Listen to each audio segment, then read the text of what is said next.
ओम श्री भगवत वासुदेवाय नमः। राधे राधे, जय श्रीमन नारायण। आज हम सुनेंगे कि श्रद्धा के बिना नाम जपना बेकार। यदि मन में श्रद्धा ना हो तो प्रभु के नाम का स्मरण करने का कोई फ़ायदा नहीं है। हमें प्रभु के नाम का स्मरण जब ही करना चाहिए जब हमारे अंदर मन में श्रद्धा हो। तो चलिए इसी के ऊपर मैं आपके लिए एक कथा लेके आई हूँ। तो चलिए कथा को शुरू करते हैं। एक गांव में एक साधु महाराज रहा करते थे। साधु महाराज जहाँ भी जाते श्रद्धापूर्वक प्रभु का नाम जपा करते थे तथा उपदेश देते थे और लोगों को भी प्रेरित करते थे। साधु महाराज की नाम जपने के अगाध श्रद्धा को देखकर कई लोगों ने उनसे कई सारे क्वेश्चन किए। राम नाम की दीक्षा ली। कुछ लोग तो उनसे संदिग्ध में रहकर ईश्वर का अनुग्रह पाने के लिए उनके शिष्य तक बन गए। एक बार साधु महाराज शिष्यों को नाम की महिमा सुना रहे थे। तब उन्होंने कहा, अगर मन में सच्चा श्रद्धा ना हो तो हम क्या करें। तो राम का नाम जपने मात्र से मनुष्य अपने जीवन में सभी संकटों से पार हो जाता है। यह सुनकर साधु महाराज का एक शिष्य खुशी से उछल पड़ा, मानो उसे हर संकट में उभरने का रामबाण उपाय मिल गया हो। वह प्रतिदिन भिक्षा मांगता और राम के नाम का स्मरण किया करता था। एक दिन नदी पार करके दूसरे गांव में जाना था उसे। इसके लिए उसे नाविका के 4 आने देने पड़ते थे। एक दिन साधु महाराज का वह शिष्य भिक्षा के लिए जा रहा था।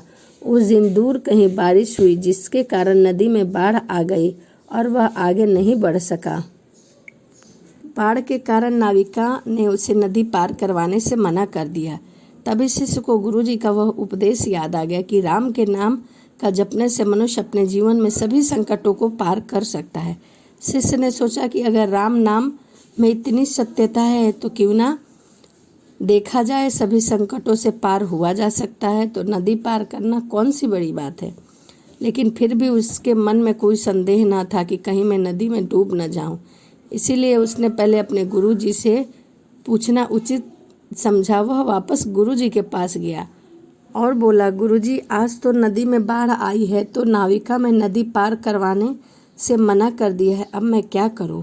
गुरुजी बोले, कुछ नहीं, आज जल पीकर निर्वाह कर लेंगे। लेकिन जल पीकर निर्वाह करना शिष्य को मंजूर नहीं था।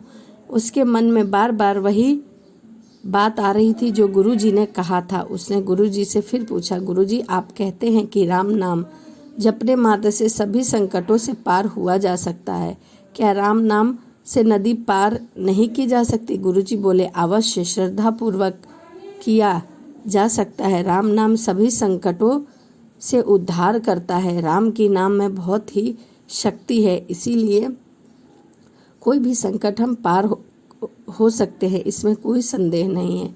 नदी पार हो सकते हैं। गुरुजी की बात सुनकर शिष्य फिर से नदी की ओर चल दिया।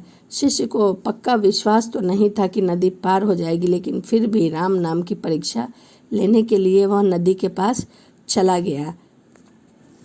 वह नदी में उतरा। उसने एक बार राम बोला और एक कदम आगे बढ़ा तो कुछ नहीं हुआ। 2 बार राम कहा और फिर आगे बढ़ा, उसे कोई प्रभाव नहीं दिखा। वह राम बोलते बोलते नदी से आगे बढ़ने लगा। पानी उसकी गर्दन तक पहुंच गया। फिर भी वह राम राम कहता हुआ नदी में आगे चलने लगा। अब उसने सोचा कि राम नाम बेकार है। अब केवल लोगों को उपदेश देने के लिए गुरुजी तो झूठ बोलते हैं। अभी उसके मन में ऐसा विचार चल ही रहा था कि इतने में एक बड़ी लहर आई और उसे बहा कर ले गई। शिष्य बेचारा गोते खाते हुए बहता हुआ आगे चला गया। किसी तरह किनारे पर लगा। उसने गुरुजी पर बहुत गुस्सा आया। उसने जाकर सारी आप बीती बातें गुरुजी को सुना दी और बुरा भला कहने लगा। शिष्य कहने लगा, अरे झूठे ढोंगी और पाखंडी गुरु, कोई मरे या जिए तुम्हें उससे क्या फर्क पड़ता है। आप झूठी प्रवचन किसी को क्यों सुनाते हैं कि राम के नाम में, कृष्ण के नाम में इतनी महिमा है। कुछ भी अपशप उपदेश बकते रहते हो। आज तेरे उपदेश के चक्कर में तो मैं मरते मरते बचा हूँ। ये ले तेरी कंठी माला, आज से पूरी दुनिया के सामने तुम्हारा पोल खोल दूंगा। यह सब सुनने के बाद गुरुजी शांत बैठे और मुस्कुराते हुए कहे। गुरुजी कहने लगे, इस तरह मुस्कुराते देखकर शिष्य गुस्से में लाल हो गया और बोला, मैं गांव वालों को तेरी असलियत बताने जा रहा हूँ। यह कहते हुए शिष्य फिर से नदी की ओर चल दिया। पीछे पीछे गुरुजी भी चल दिए। जब नदी के किनारे पहुँचे तो नदी में बहुत ही बड़ा उफान आया। शिष्य नदी के किनारे पर बैठकर नदी के शांत होने की प्रतीक्षा करने लगा। तभी गुरुजी भी नदी के किनारे पहुंच गए और बिना रुके नदी में उतर गए। जैसे ही साधु महाराज नदी में उतरे, नदी ने उन्हें रास्ता दे दिया। यह देखकर शिष्य दंग रह गए और उनकी आंखें फटी की फटी रह गई। उसे अपने भूल का एहसास हो गया था। उसे बड़ा पछतावा हुआ और उस पछतावे से के आग में जलता हुआ नदी में कूद पड़ा। उस समय उसे जीवन की कोई परवाह नहीं थी, ना उसके पास कोई शुद्ध बुद्धि थी। वह दौड़ता हुआ नदी पार कर गया और गुरुदेव के पास जाकर चरणों में गिरकर क्षमा मांगने लगा। साधु महाराज ने उसे उठाया और गले से लगा लिया। जब उससे शुद्ध आई तो उसने पीछे मुड़कर देखा, नदी ज्यों की त्यों बह रही थी। उसने आश्चर्यपूर्वक गुरुजी से पूछा, गुरुजी ये क्या रहस्य है? जब मैंने राम नाम जपा था तब नदी पार नहीं कर पाया, और जब आपकी मैंने कुछ नहीं जपा फिर भी नदी पार होगी, ऐसा क्यों? गुरुजी बोले, श्रद्धा का चमत्कार है। नाम तो श्रद्धा को साधने का जरिया मात्र है। तुम राम कहो या कृष्ण, बलराम कहो या कृष्ण, उससे कोई फर्क नहीं पड़ता। अगर श्रद्धा है तो तुम्हारे लिए कोई भी नाम विचार तुम्हें संकटों से पार करा सकता है, और यदि श्रद्धा नहीं है तो सारे नाम बेकार हैं। गुरुजी आगे बोले, जब भी तुम पहली बार नदी पार कर रहे थे उस समय तुम्हें नाम में श्रद्धा नहीं थी, सिर्फ तुम नाम राम के नाम और कृष्ण के नाम का स्मरण कर रहे थे। तुम्हारे अंदर भाव और श्रद्धा नहीं थी, इसमें कोई संदेह नहीं था। लेकिन जब जब तुमने उसी नाम से मुझे पार होते देखा तो तुम्हें अपने भूल का एहसास हो गया और तुमने अपने जीवन की परवाह किए बिना ही समर्पण कर दिया। यही श्रद्धा है।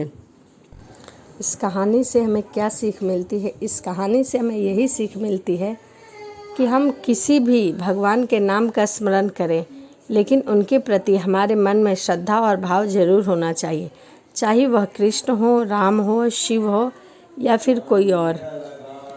तो भगवान के नाम के प्रति सम्मान, श्रद्धा होनी चाहिए, तभी वह हमारे कार्य को पूर्ण करेंगे, क्योंकि सबसे पहले ईश्वर में हमें विश्वास होना चाहिए। तो चलिए इसी के साथ वीडियो को समाप्त करते हैं और मिलते हैं अगली वीडियो में। राधे राधे, जय श्रीमन नारायण, हरे कृष्णा।